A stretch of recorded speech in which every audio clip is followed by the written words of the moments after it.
আসসালামু আলাইকুম। সবাই কেমন আছেন? আশা করছি সবাই আল্লাহর অশেষ রহমতে ভালো আছেন। আলহামদুলিল্লাহ আমরাও ভালো আছি। আজকে খুবই মজার একটা আচার তৈরি করছি, সেটাই আপনাদের সাথে শেয়ার করতে আসলাম। বড়ই তো মাত্রই শেষ হয়েছে, বড়ইয়ের সিজন। তা সবার এখানে কম বেশি বড়ইটা কিন্তু আছে সবার ঘরে। আর সেই বড়ই দিয়ে কিভাবে খুব সহজে, একদম সহজে বড়ইয়ের আচারটা তৈরি করতে পারেন সেটাই শেয়ার করতে আসলাম। আর সেই জন্য আমি প্রথমেই কয়েকটা শুকনো মরিচ ভেজে নিচ্ছি। এটা 6-7টার মতন। আমি এখানে 1 কেজি শুকনো বড়ইয়ের আচার তৈরি করব। আর 1.5 চামচ দিয়েছি গোটা পাঁচফোড়ন, এটা হালকা গরম করে নিচ্ছি। এগুলা গুঁড়া করে নেব। মরিচগুলো আলাদা গুঁড়া করব আর গোটা পাঁচফোড়নগুলো আলাদা গুঁড়া করব। আর এই যে আমার যে বড়ইটা আছে, বড়ইটা আমি সিদ্ধ করে নিচ্ছি। এখানে 5 মিনিটের মতন সময় লেগে যাবে পুরোপুরি সিদ্ধ হতে। একটু ভালো করে সিদ্ধ করে নিতে হবে। সিদ্ধ করার পর আমি এই বড়ইগুলার পানি ঝরিয়ে নেব। এই যে আমার বড়ইয়ের পানিটা ঝরিয়ে নিচ্ছি। বড়ইয়ের পানিটা ঝরিয়ে নিয়ে তারপর একটা কড়াই বসিয়ে দেব। কড়াইয়ে এখানে প্রায় 1.5 কাপের মতন তেল দিয়ে দিয়েছি। 1.5 কাপ পরিমাণ তেল দেব। তারপর দিয়ে দেব 3টে শুকনো মরিচ আর দিয়ে দিচ্ছি গোটা রসুন, মানে আস্ত রসুনের খোয়া দিয়ে দিলাম। আর হাফ চামচের চেয়ে একটু বেশি পাঁচফোড়ন দিয়ে দিয়েছি গোটা। আর এইগুলা একটু ভেজে নিয়ে তারপর এখানে বড়ইগুলা যে সিদ্ধ করে রেখেছিলাম সেই সিদ্ধ বড়ইটা দিয়ে এখানে 3 মিনিটের মতন ভেজে নেব।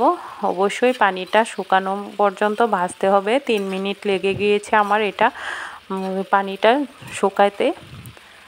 তারপর এখানে দিয়ে দেব আখের গুড়। আপনারা চাইলে এখানে চিনিও ব্যবহার করতে পারেন। আর এখানে আখের গুড়টা দিলে আচারগুলা অনেক বেশি টেস্টি হয়ে যায়। আচারের মানে টেস্টটা কয়েক গুণ বেড়ে যায় যদি আখের গুড় ব্যবহার করা যায়। আর সেই জন্য আমি আখের গুড় দিয়ে দিয়েছি। আপনারা চাইলে এখানে চিনিও ব্যবহার করতে পারেন, কোনো সমস্যা নেই। কিন্তু আমি সবসময় সব আচারে মানে যে আচারগুলাতে গুড় দেওয়া যায় সেগুলাতে গুড় দিতেই চেষ্টা করি। আর এই যে আমার গুড়টা কিন্তু এখন গলে যাবে, গলে গিয়ে একটু পানি পানি হয়ে যাবে। আর এই পানিটা কিন্তু টানিয়ে নিতে হবে। আমার পানিটা যখন টানানো হয়ে আসবে তখন এখানে আমি হাফ কাপের চেয়ে একটু বেশি ভিনেগার দিয়ে দেব।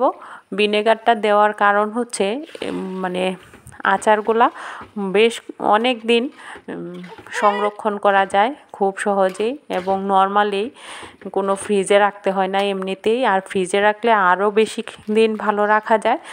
আর এখন কিন্তু ভিনেগারটা দেওয়ার পর ওই ভিনেগারটাও আমি টানিয়ে নিয়েছি।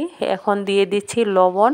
লবণটা দিতেই হবে, লবণ স্কিপ করা যাবে না। আর আমার কিন্তু এখানে খুব বেশি উপকরণ লাগছে না, অল্প কয়েকটা উপকরণেই খুব টেস্টি টক ঝাল মিষ্টি বড়ইয়ের আচারটা তৈরি করে ফেলতে পারবেন।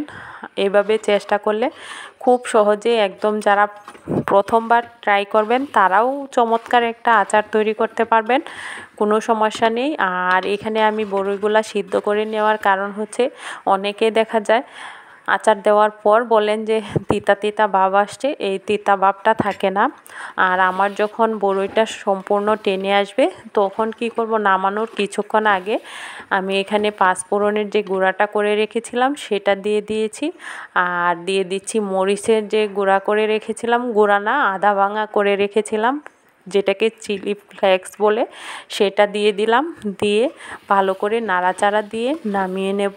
আর নাড়াচাড়াটা একটু বেশি দিতে হবে, নয়তো দেখা যাবে নিচের দিয়ে লেগে আসবে। সেই জন্য একটু ঘন ঘন নাড়তে হবে। ঘন